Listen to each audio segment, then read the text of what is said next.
अस्त के बाद का वक्त था और आसमान पर हल्के हल्के बादल छाए हुए थे। इस वक्त मौसम बदल रहा था और आती हुई गर्मियों ने मौसम को कदरे गर्म कर दिया था। हल्की हल्की हवा के साथ एक खुशगवार एहसास हो रहा था। मैं तेजी से कदम बढ़ाते हुए आगे बढ़ रही थी और इस वक्त मुतलाशी निगाहों से इधर उधर देख रही थी, क्योंकि मैं 2 दिन से भूखी थी और मुझे इस वक्त खाने की तलाश थी। घर पर अम्मी भी भूखी बैठी थी। वो बीमार थी और उन्हें मुझसे ज्यादा खाने की जरूरत थी। लेकिन चूंकि हमारे पास घर पर खाने के लिए कुछ भी नहीं था और ना ही हमारे पास इतने वसीले थे कि कहीं से खाना ला सकते, इसलिए मैं आज हिम्मत करके घर से बाहर निकल आई और खाने की तलाश में नजरें दौड़ाने लगी। तभी मुझे सामने एक दरगाह नजर आई और मैंने सोचा कि वहां जाकर खाने का पता करती हूँ।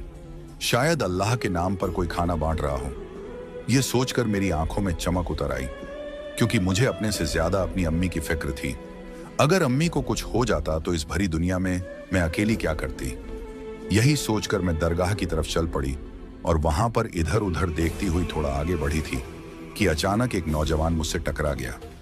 मैंने नापसंदगी से उसे देखा और कहा, क्या तुम अंधे हो? क्या तुम्हें दिखाई नहीं दे रहा कि मैं सामने से चली आ रही हूं? जबकि वो मेरी तरफ मुस्कुराती नजरों से देखने लगा।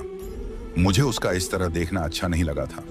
मैंने बेइख्तियार अपने दुपट्टे को ठीक किया और उसके पल्लू से अपना मुंह ढक लिया, क्योंकि उस नौजवान की नजरें मुझे अच्छी महसूस नहीं हो रही थी। तभी शायद उसे मेरी नाराजगी का एहसास हो गया, जो वो कहने लगा, मैं माफी चाहता हूं, मैं अपनी धुन में चलता आ रहा था, मुझे आप नजर नहीं आई।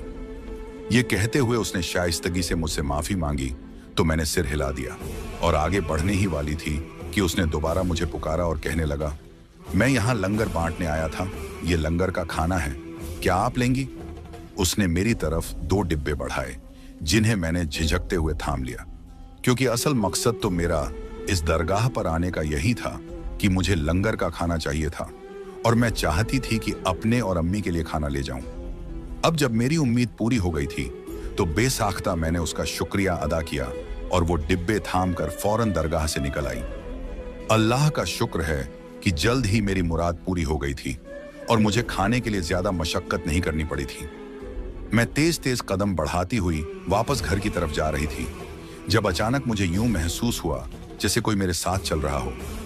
मैंने बेइख्तियार अपने दाईं तरफ देखा तो ये देखकर मेरा दिल एकदम परेशान हो गया कि वही नौजवान आदमी जो मुझे दरगाह में मिला था और जिसने मुझे लंगर का खाना दिया था, मेरे साथ चल रहा था। उसे देखकर मैं डर गई थी और उसे कहा, तुम मेरे साथ क्यों आ रहे हो? आखिर क्या वजह है? मैंने